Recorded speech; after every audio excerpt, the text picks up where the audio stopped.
Hey everybody, welcome back to my YouTube. It's been a while since I posted.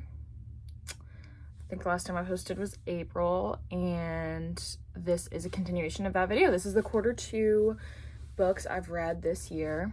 But I have been a little bit of a busy girl the past few months. I finished my first year of college. I went to the Eras Tour twice. I was gonna vlog those, but then like both of the day ofs were super just like hectic and stressful getting to the place, and then like I wanted to be in the moment when I was there. Of course, I took a lot of pictures and videos, but I'll insert a couple here. I went to Pittsburgh night 1 and Cincinnati night 2, which was just 2 days ago, so my voice is a little bit questionable. That would be why. Right now, I'm gonna do the Q2, like I explained. I explained this concept in the last video. Instead of doing monthly videos for reading this year, I'm gonna do it in quarters, so it's more split up and I don't do them as frequently. But I'm doing the books I read in Q2 this year, so that's April, May, and June. Starting off with April. So for this video, the books I have, I'm obviously just gonna like hold them up and show. A lot of them I got from the library though, so I'll insert the cover picture here if I got them from the library. The first book I read in April was These Violent Delights by Chloe Gong from March 30th to April 1st. Ignore how the lighting's a little bit off here. I don't know why it's so shadowy in this corner, but there we go. And I give it 3 stars. It was all right. I thought the plot was kind of slow moving, and I love a Shakespeare retelling. Like, I love that concept, but I feel like this adaptation was missing some of like the most important like key elements of a Shakespeare retelling. So I feel like the whole point of those is like your reader has these preemptive expectations going into it. They already know kind of what the plot is going to be, what the characters are going to look like, and like feel what the characters are going to do. And this helps you build the characters up faster. Like, the reader goes in knowing what to expect, and you can use that to like progress the story faster. But I feel like the characters in this book had zero build or progress. Like, they ended exactly where they started, and I was just pretty bored throughout the whole thing.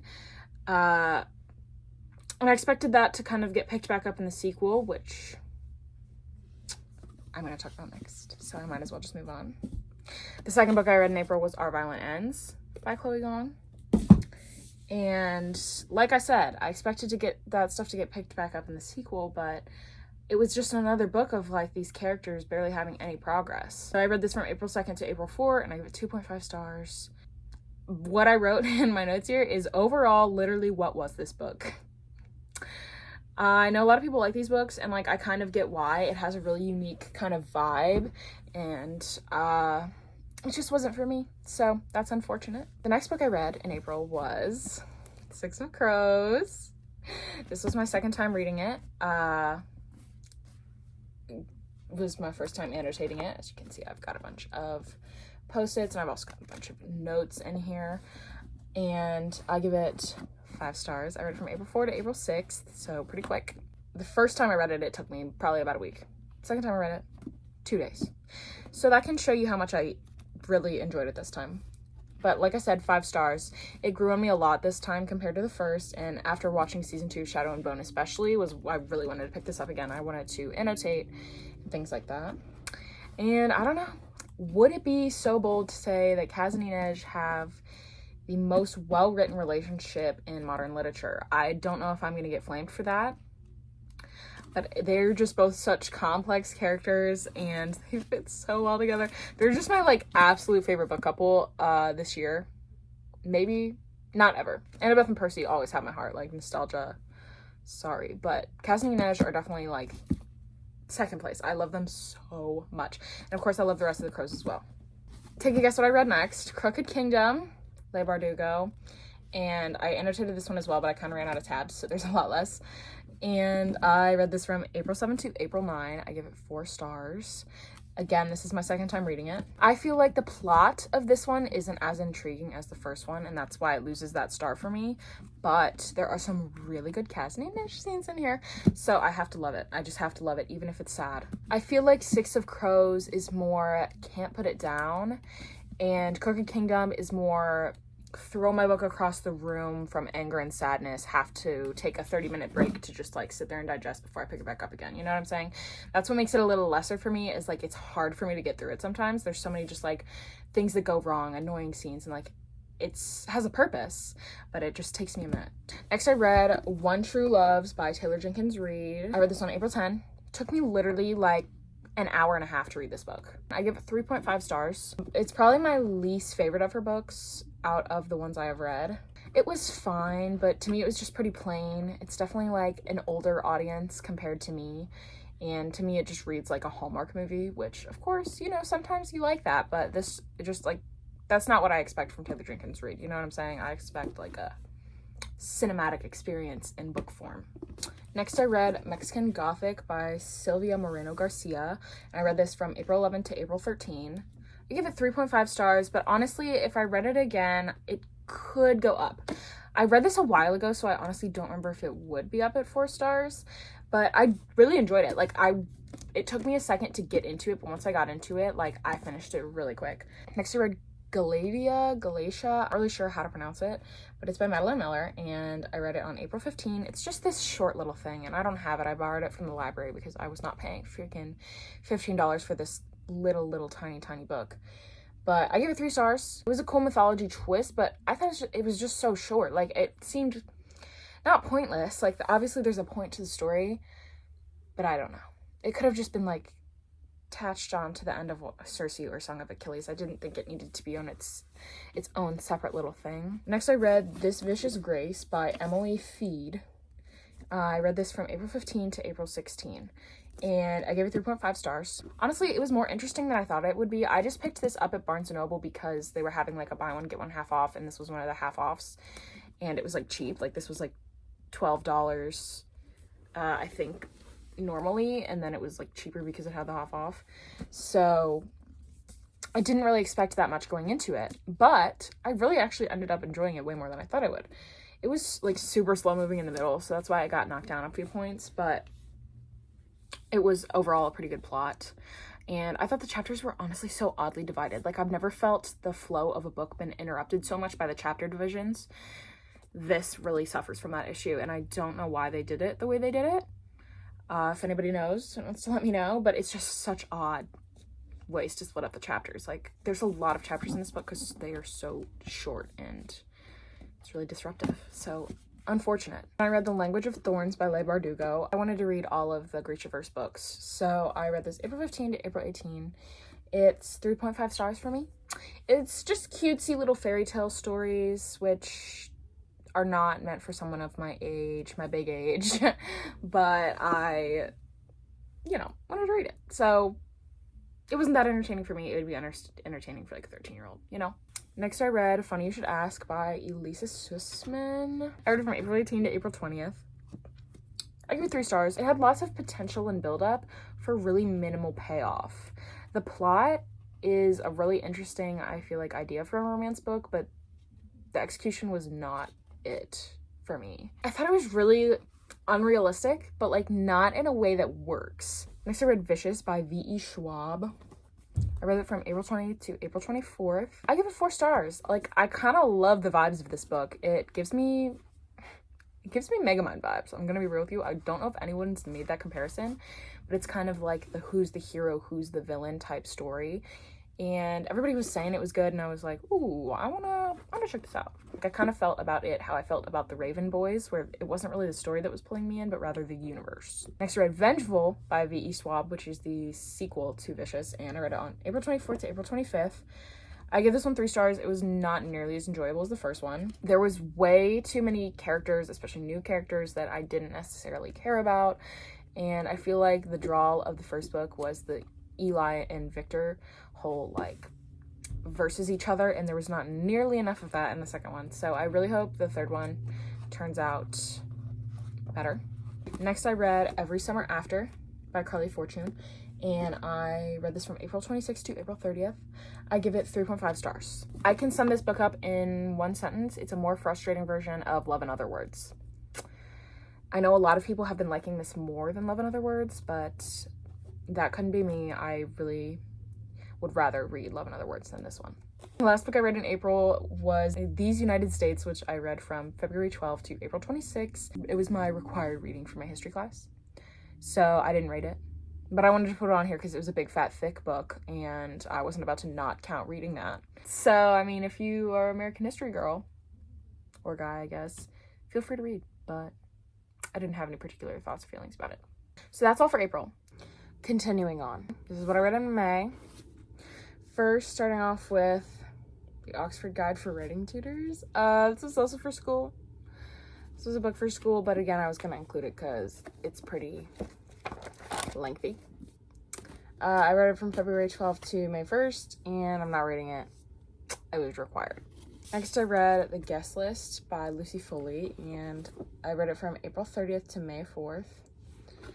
I give it 3.5 stars. It was a good mystery. I was pretty drawn in, but I felt like the way that everything tied together was like done in the most unrealistic way possible, which I just wasn't that big of a fan of.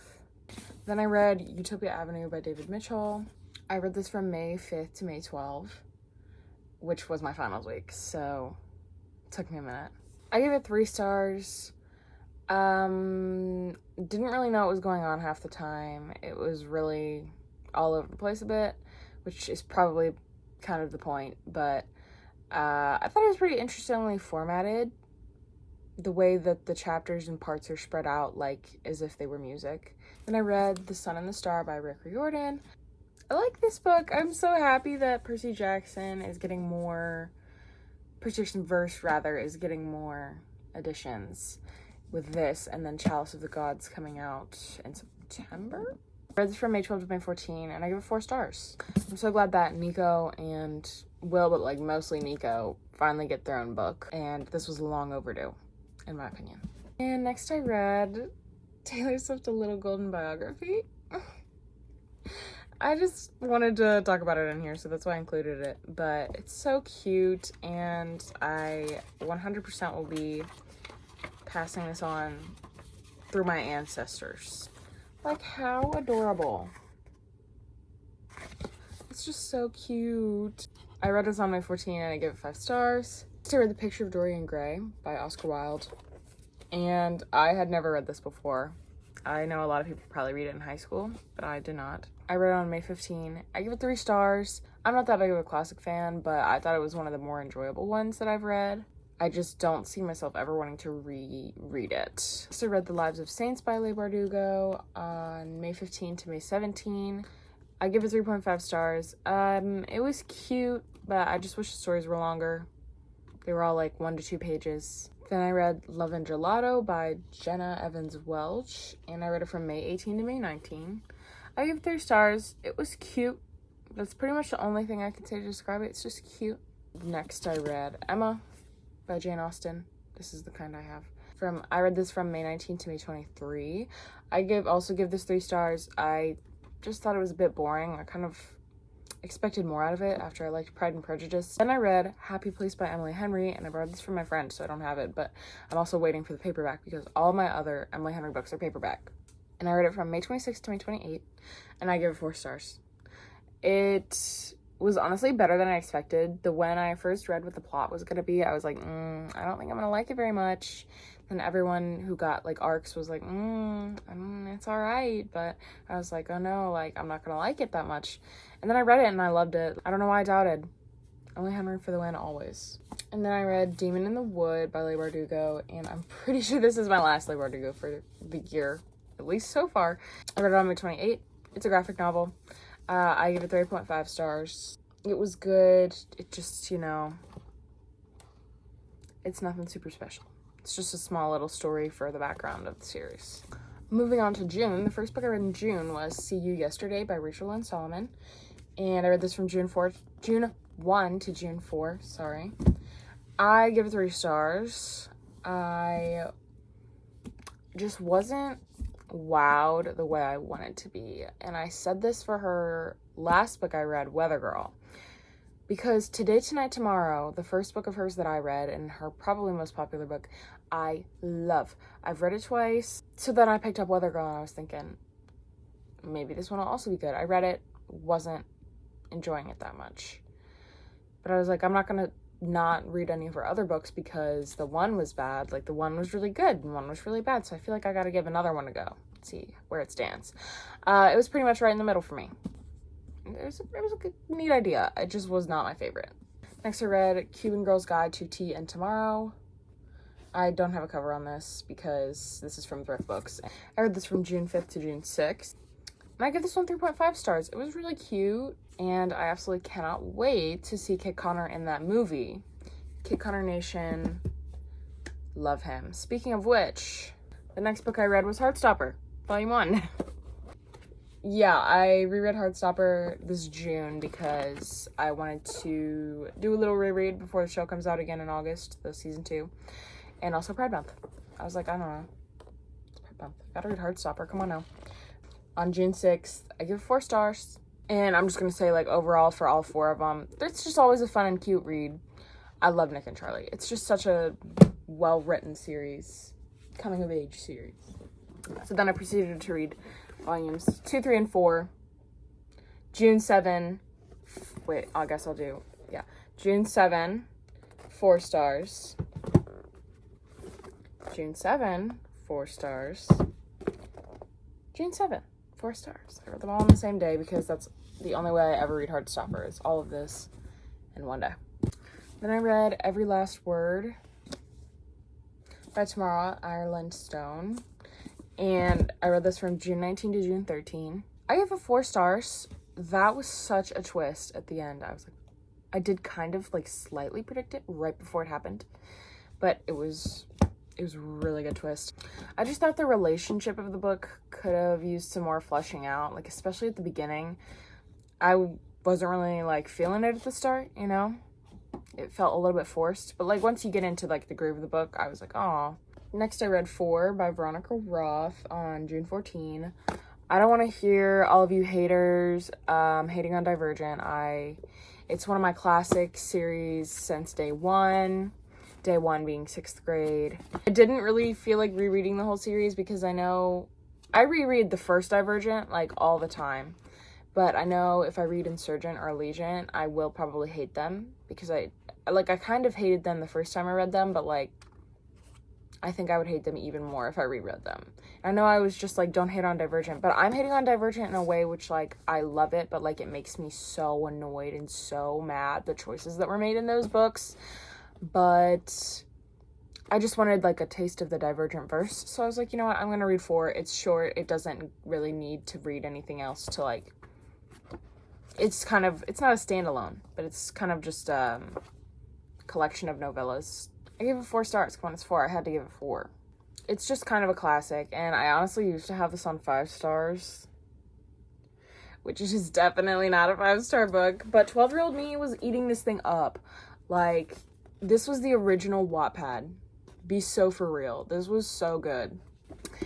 Then I read, speaking of 12-year-old me, The Lightning Thief by Rick Riordan, and I read this from June 17 to June 18. This is like probably my 4th time reading this, maybe 5th, maybe 3rd, but I did annotate it this time. Just post-its. I don't want to write in my copies of Percy Jackson because they're just kind of precious, and I want to be able to pass these around to people who want to borrow them because my annotations get a little bit silly, a little bit embarrassing sometimes, so I didn't want to be writing in them. I just did some post-its. But anyways, 4 stars, of course. Insanely iconic. Really, that's all I have to say. I just wanted to read it again also before the show comes out.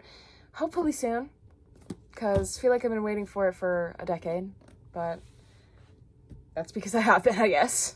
Next, I read The Maidens by, I'm not sure how to pronounce this name, Alex Michaelides. I don't know, it's spelled literally Michael and then Ides, so sorry if that's incorrect. But June 21st to June 22 for this one. I give it 4 stars. I thought it was so unexpectedly good, and I also could not put it down. I found this at the thrift store, and I recognized the name from The Silent Patient, which I had not read yet, but I'll get to it eventually.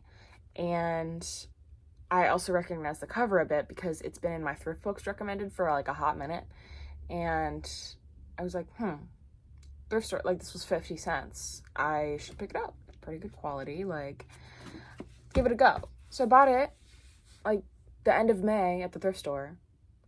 And then it was just sitting on my shelf for a month. And then finally, I had absolutely nothing else to read. I was like, okay, I'm going to give this a go. So I did, and it was freaking amazing. Like, I don't know why I waited so long to read it. It was really good. I feel like when it's kind of like a dark academia mystery type book, I need time to dedicate myself to it to really, like, get in there and, like, dig deep and understand it.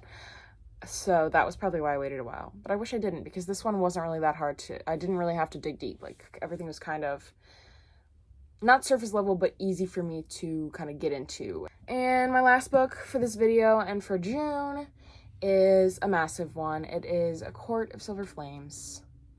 Yeah. Some Order of the Phoenix type book. And this is by Sarah J. Maas, obvi. I read it from June 22 to June 28.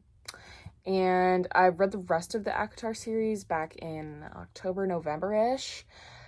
It was good, not my favorite. I'm not nearly as much of a fan as all the other girlies, but I still wanted to know what happens, and I also had good hopes for this one because I like the characters that were in this one more than the main characters of the other series, like the other half of the series, I guess. And I give this 3.5 stars. I liked it a lot at the start, but I feel like it tapered off about halfway through. Spoilers for A Court of Silver Flames. It's been out for a hot minute now. But anyways, Nesta and Cassian get together. Nesta and Gwen and Emery and all of them all come to the training. And that all happens about halfway through the book. All of the, like, I guess team-ups, I don't know how to describe it, happens at the middle of the book. And then you're kind of just waiting for whatever this team up is going to go towards. And I feel like the resolve for it wasn't as good as the build up. And also I feel like the Feyre Rysand thing, pregnancy thing, was a little bit just thrown in there. Like, I get they're not the mains, but I feel like that should have been a more main plot line based on the severity of the issue. I don't know. It felt just a little like, could have been done better to me. But I did enjoy the book. Like, I had a good time reading the book. And my last piece on this series as to why I don't particularly enjoy it is I feel like the relationships in this series is so extremely codependent, and it bugs me. It bugs me so much because I just know all the girlies are out here reading these books and like, oh my gosh, I want a relationship like freaking Cassian and Nesta.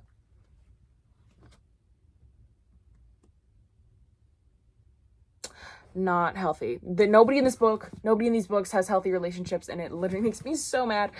I don't know if that's intentional or not, but it's just, it makes me so infuriated.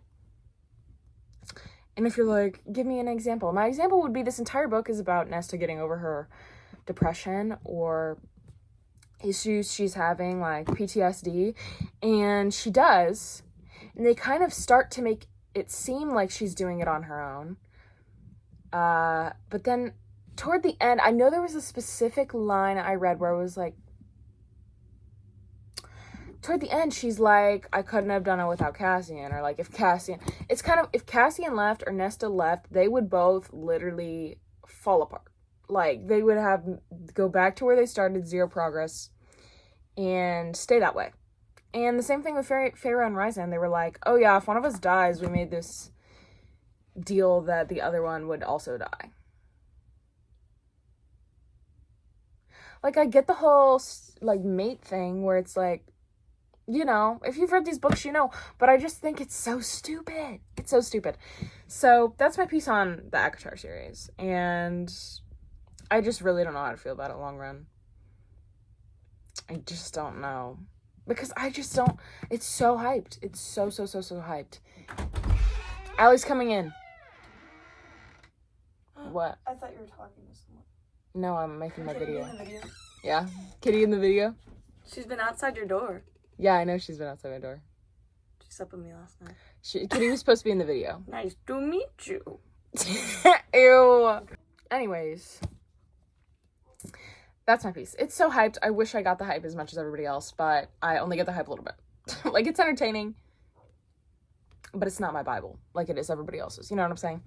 And that is my quarter 2 reads video. Hopefully this video ends up out this week, but we will see.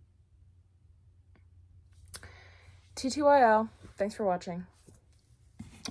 Comment, like, subscribe.